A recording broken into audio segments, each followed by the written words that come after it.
देखिए, पूरे मध्य प्रदेश के अंदर इस समय नागपुरिया कानून लागू कराने की कोशिश हो रही है।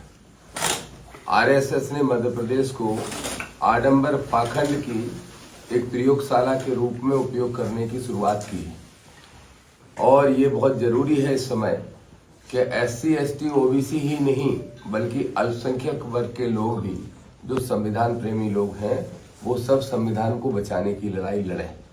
मैं ग्वालियर चंबल संभाग से चल के यहाँ तक आया हूँ तो सिर्फ इसीलिए आया हूँ कि मध्य प्रदेश का कोई कोना हम ऐसा नहीं छोड़ेंगे जहाँ पर आडंबर और पाखंड जीवित हो सके, पनप सके। और आप सब जानते हो इस बात को कि कुछ ही दिन पहले इस मध्य प्रदेश का ही एक बाबा है बागेश्वर नाम का, जो एक यात्रा निकाल रहा था, धीरेन्द्र कृष्ण शास्त्री। तो वो जो धीरेन्द्र शास्त्री ने यात्रा निकाली थी उसमें भी एक गैर संवैधानिक मांग रखी थी कि इस देश को एक धर्म का बनाने की कोशिश की जा रही थी। तब भी हमने विरोध किया था और ये हमारा विरोध निरंतर जारी रहेगा।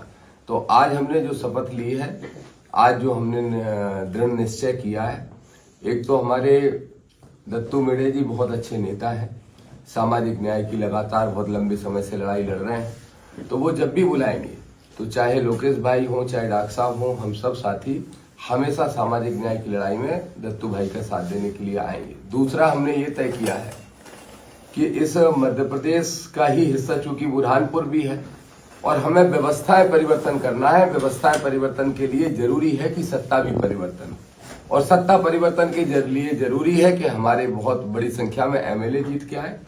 तो पहले तो हमारा लक्ष्य ग्वालियर, चंबल और बुंदेलखंड हुआ करता था, लेकिन कल से परसों से जब से मैं निमाड़ क्षेत्र में घूम रहा हूं तो मुझे समझ में आया है कि ये जमीन भी बहुत ज्यादा मजबूती के साथ परिणाम देने की स्थिति में है। यहाँ संविधान प्रेमी लोग हैं, किसी भी कीमत पर बाबा साहब के द्वारा लिखे हुए संविधान का एक भी पन्ना लोग नहीं पढ़ने देना चाहते, और इसलिए हम सब साथियों का साथ देके यहाँ पे दत्तू भाई को और हमारी उन सारी टीम को मजबूत करने का काम सब साथी मिलके करेंगे।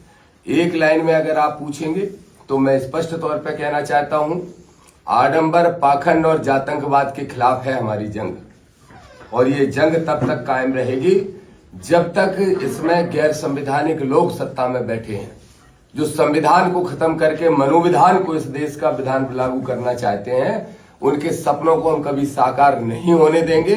हर हाल में ये मध्य प्रदेश बाबा साहब की भूमि थी, हर हाल में ये भूमि मध्य प्रदेश की बाबा साहब की भूमि रहेगी, भारतीय संविधान की भूमि रहेगी, और भारतीय संविधान को मानने वाले लोग ही यहाँ पे राजनीतिक अस्तित्व में रहेंगे। ये हमारा दृढ़ निश्चय, ये हमारा संकल्प। समाज के युवाओं के लिए क्या संदेश है?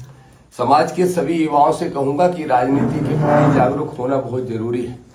ये सच है कि शिक्षा अर्जित करें, शिक्षा सबसे पहली सीढ़ी है, लेकिन ये भी आवश्यक है कि धर्म के आडंबर से, पाखंडों से दूर हटें, अपनी संस्कृति को समझें, अपनी ओरिजिनल संस्कृति को समझें, और उन लोगों को भी पहचाने जो वास्तव में बाबा साहब के नाम पर सिर्फ वोट की राजनीति नहीं बल्कि बाबा साहब के मिशन को पूरा करने का प्रयास कर रहे हैं। उनको पहचाने और उनका साथ देने का काम करें। हमारे दत्तू भाई वही काम कर रहे हैं। हम सभी नौजवानों से अपील करेंगे, ऐसे हमारे साथियों को मदद करें, मजबूत करें, और इनकी आवाज को भोपाल तक ले जाने का काम इनके माध्यम से हम सब साथी मिलकर करेंगे।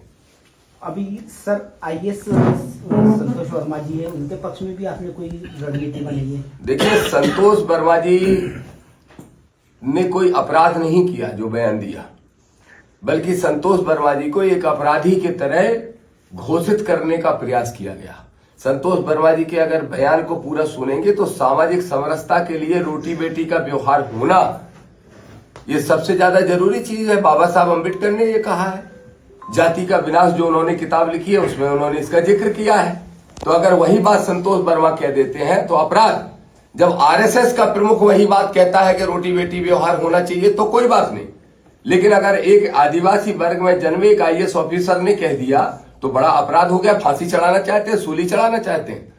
आजाद समाज पार्टी की तरफ से भी मैं कहूंगा, आदरणीय भाई चंद्रशेखर आजाद जी की तरफ से भी कहूंगा, मैं अपनी तरफ से और हम सब साथियों की तरफ से कहूंगा कि संतोष वर्मा के साथ हम सारे साथी खड़े हैं, और संतोष वर्मा के समर्थन में 18 तारीख को आंदोलन होने वाला है। लोकेश भाई बताएंगे उस बारे में, और उस आंदोलन में SC ST OBC ही नहीं बल्कि मानवतावादी जितने भी लोग हैं, जितने भी मध्य प्रदेश में संविधानवादी लोग हैं, सब उस कार्यक्रम में आए, उस आंदोलन का हिस्सा बने।